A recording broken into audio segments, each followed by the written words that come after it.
Um, there we go. I know I'm at the end of the day, so I'll test your patience a little bit longer, but we're here. I'm here to talk about Balthasar and prayer. From the title, you might have a guess or two about what the topic of the book is, so that's not so much a mystery. I want to talk about where it came from and what I do in it. And those are the two broad lines I want to lay down in what I have to say today. Okay. The first thing to say is it is a dissertation book. It arose rather directly out of my doctoral work at Oxford, where I looked at Balthasar's theology of prayer. Now, one's choice of a doctoral dissertation, I think, is always a bit of a gamble, blind luck or not, but it's also a chance for an enthusiastic young grad student to tell on themselves. So let me therefore begin by describing the gamble I took in picking this topic and characterizing what of me is in the project before going on to describe the substance of the work itself. First, the gamble. I should say I didn't enter graduate study with any prior affiliation in the Balthasar Wars, the effects of which have ravaged some small and not so small corners of Catholic theology for the last half century or more. Indeed, I had been assigned the sum total of one Balthasar essay during my time an undergrad, where I did a Catholic studies concentration. So when I came across him on a reading list for my MST at Oxford, it was as if I were doing so for the first time. I was also, I must admit, quite theologically naive, and not just theologically. But these were, I think, facts to my advantage, since I was able to simply focus on whatever it was in Balthasar that seemed interesting or strange or promising or infuriating to me, rather than reading him immediately through the lens of the culture wars or tired Ronner Balthasar dichotomies or whatever other kinds of hermeneutics were being sort of, in my view, grafted onto the Balthasar literature. And I must admit that at first encounter with Balthasar suggested to me he was, to borrow a phrase, a man one could do business with. That's not to say I found him particularly accessible. I didn't, or that I was necessarily convinced of his way of doing theology. I had more questions than answers on that front, but I got the distinct sense that there was an original and creative mind at work here who raised the sorts of questions I was interested in, and who did so with immense style and verve, two virtues which are, I think, much undervalued in the contemporary theological academy. The wildly different portraits that emerged of Balthasar in the secondary literature only further intrigued me. For some readers, he's an arch-conservative boogeyman. For others, a papal puppet master. For others, still a reckless progressive.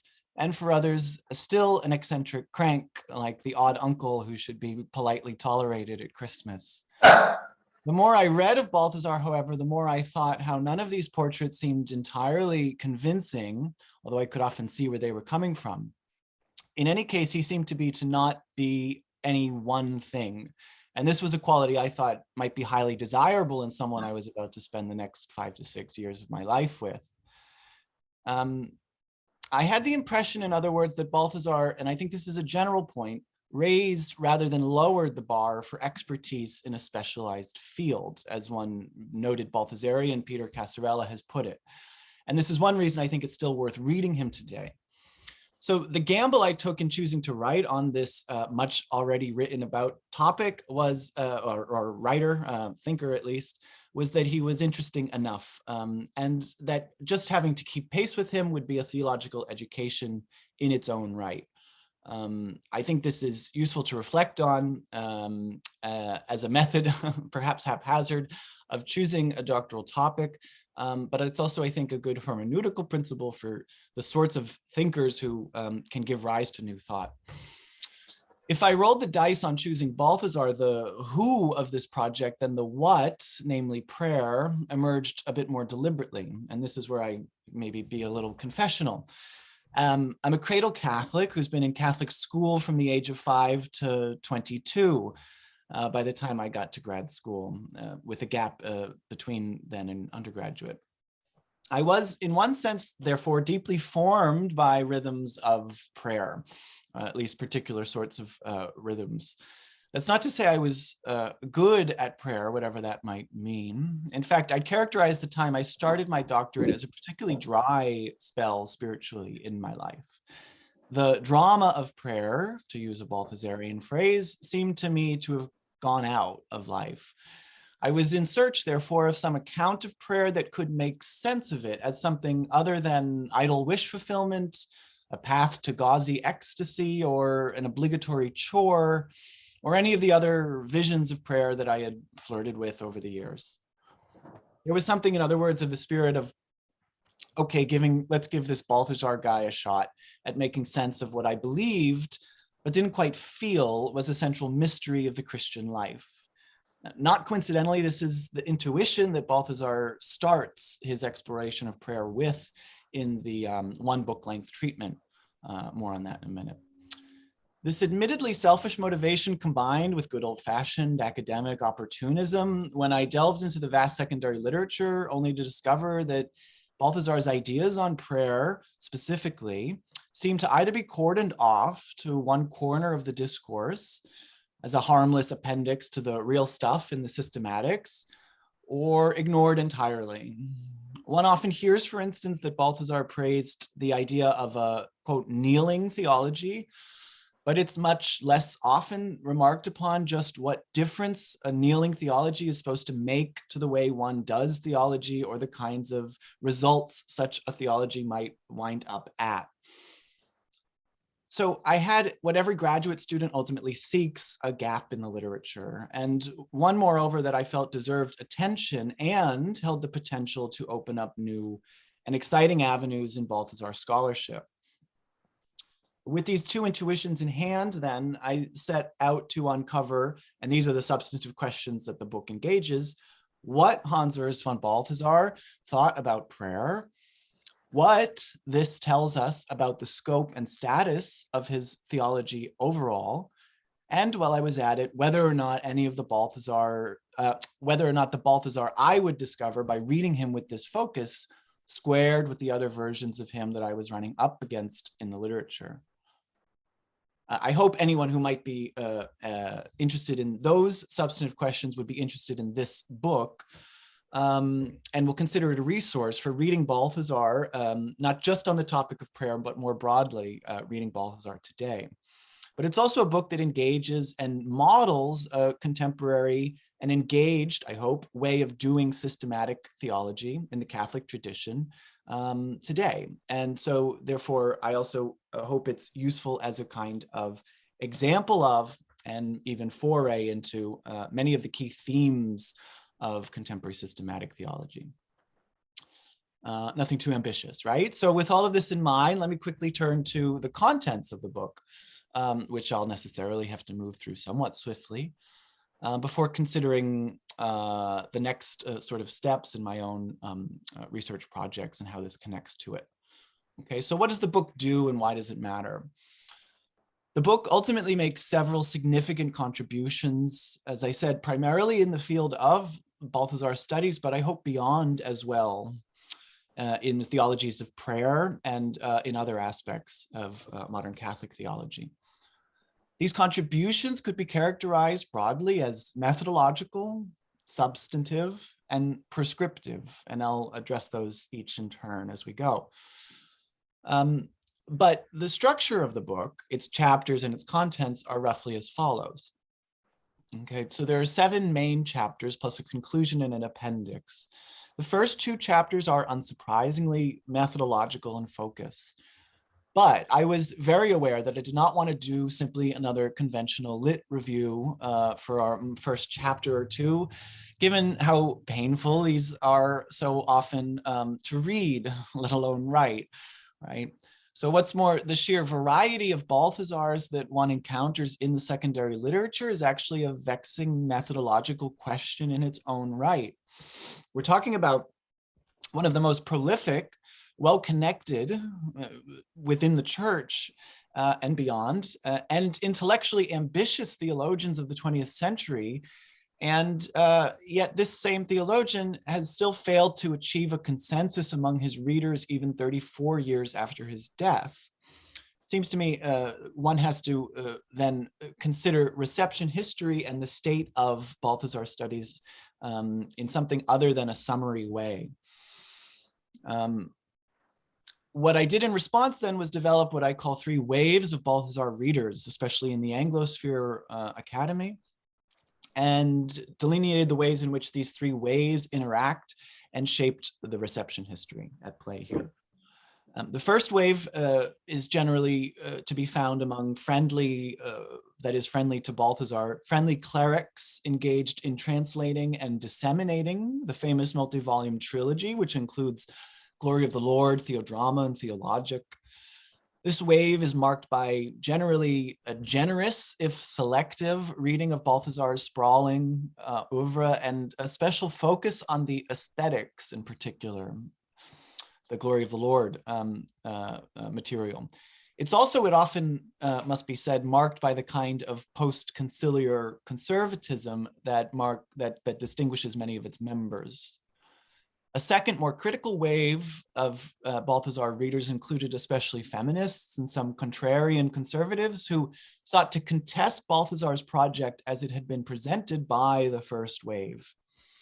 Instead of a bastion or representative of Catholic orthodoxy, the second wave often saw Balthasar as a dangerous innovator or a reactionary engaged in problematic psychosexual projections. This second wave tended to draw less on Balthasar's aesthetics than his dramatics, and it's not too far to say that they sought to disqualify him from the realm of respectable theological inquiry. Finally, a third wave of readers took the insights of the previous 2 in stride, but ultimately sought to read Balthasar as a resource for further thinking. And in this sense, they match Balthasar's own description of himself at several points, even in the systematics. They focused on new topics in Balthasar, such as his relationship to political and liberation theologies, for instance, and they generally, in my view, took a wider view of his contributions and simply of his corpus than the previous 2 waves had. Now, I argue that all 3 waves had something to offer, but it is in the third wave that the future of Balthasar studies, if it's to have a future, belongs. In addition to this, I map out 3 categories of Balthasar texts, including the systematic works, the polemical works, and the spiritual or pastoral works. Unsurprisingly, it is the first category, the systematics, that tend to predominate on reading lists. The second category, the polemics, that colors most casual readers' views of Balthasar. And the third, that is typically neglected at considerable cost to the overall coherence of Balthasar's theological vision.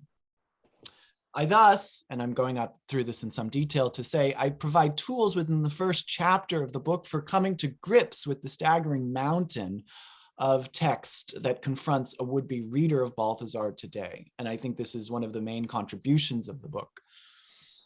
The second chapter establishes the importance of prayer to Balthasar's overall theology and addresses some preliminary concerns in this regard. For instance, I argue that prayer was a constant concern of Balthasar's throughout his long career, even though he produced only 1 book on the subject, 1955, a short volume entitled Das Betrachtende Gebet. One major contribution of my book is that it assembles for the first time and in a coherent way, more or less all of what Balthasar wrote about prayer across his major published works. My contention that the preoccupation with prayer is a kind of golden thread running through Balthasar's theology is substantiated in the first instance by the remarkably diverse set of sources and texts of his from which I'm able to draw throughout the book. One may be reading a passage from the Theodrama on the relations between persons of the Trinity, for instance, and be struck to find a discussion of Trinitarian prayer there. Or one may read Balthasar's feisty 1952 essay on the church in the modern world and be surprised to find him describing a, quote, new form of sanctity, unquote, most visible for him in martyrs like Maximilian Kolbe or Madeleine Delbrau. In other words, Balthasar often turns to prayer when and as a way of working through other topics. And so it holds significant potential, I think, as an interpretive key to his thought. The long and significant relationship between Balthasar and the mystic Adrian von Speyer is also addressed here, as are other relevant aspects of biography and background. Thus, the reasons for thinking about Balthasar and prayer together, which this book does, are twofold. First, it helps us to understand Balthasar better on his own terms, which I think is always necessary to do when dealing with a thinker of this stature. And second, it indicates the potential shape and significant features of a theology largely motivated by and concerned with prayer. Now, this latter point seems increasingly relevant in the wake of recent work, for instance, by Sarah Coakley, Graham Ward, and others, to reintegrate theology and spirituality as a kind of unified, embodied, and ecclesiologically embedded practice. I think Balthasar provides one of the 20th century's strongest test cases for what theology as prayer might look like. Okay. So these are the first two chapters, and as I say, they do a bit of table setting, but then follow four what I consider substantive core chapters, which present and defend a systematic theology of prayer in its own right. And I do this by proceeding in turn through the Trinitarian, Christological, anthropological, eschatological, and political dimensions of prayer in Balthasar's thought. And if I could summarize this as briefly as I can, I'd say that prayer is understood here not to be, and this would be the Trinitarian dimension to start, not to be an ascending act of the creature before God, something we do for or to God, but a grace that comes from, a descending grace, comes from the very heart of God. There is thus something, and the vague noun something is unavoidable given the nature of all analogical talk about God, something about prayer that's revelatory of the mode of God's loving and therefore of God's very essence. What is implicated here is, I think, most importantly, the loving interaction of freedoms through which, as in a dialogue, word and response gives rise to new significations of meaning.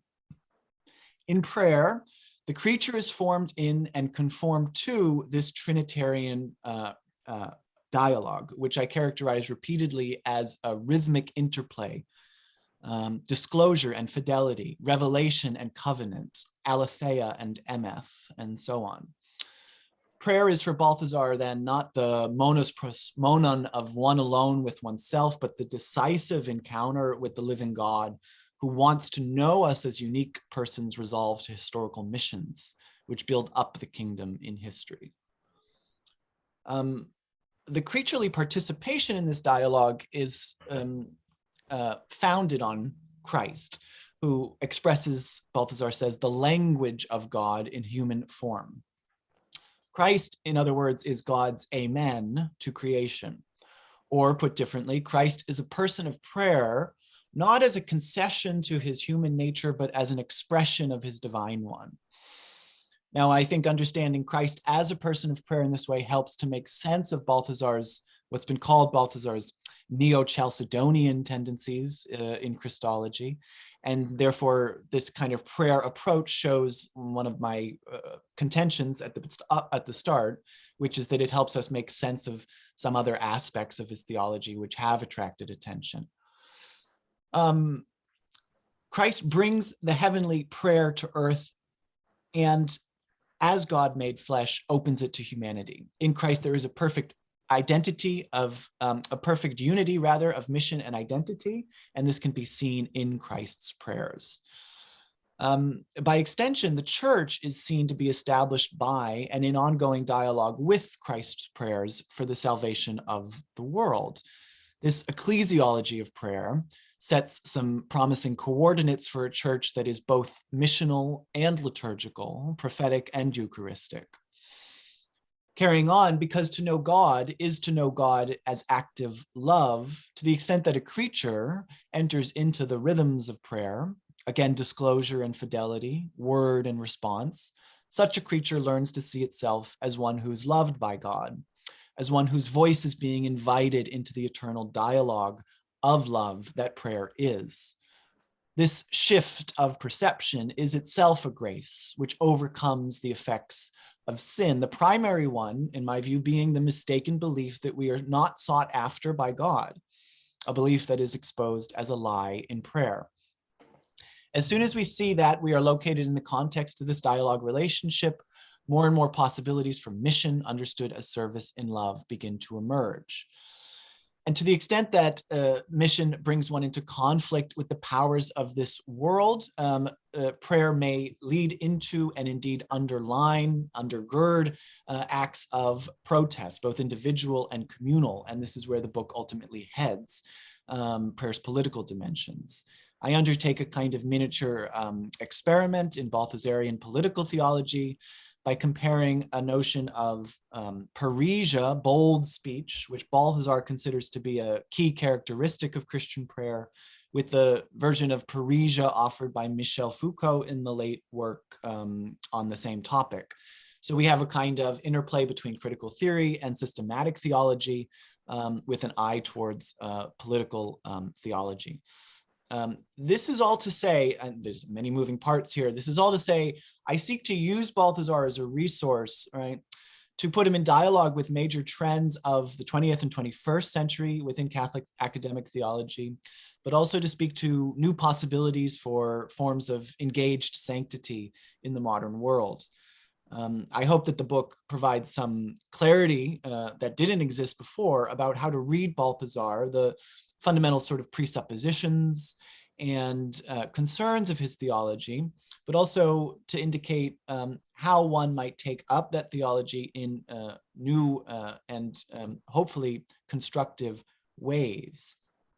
And to that end, to approach my end here, I mentioned two other projects that grow out of this and I think carry on quite naturally. The first is an edited volume that I've been asked to head up for T&T Clark on Balthasar, the first major publishing house to release a new handbook on Balthasar in, I think, over a decade. And I want this to be a staging ground. This volume hopefully will be a kind of staging ground for the kind of creative and revisionist even rereadings of Balthasar that I'm talking about.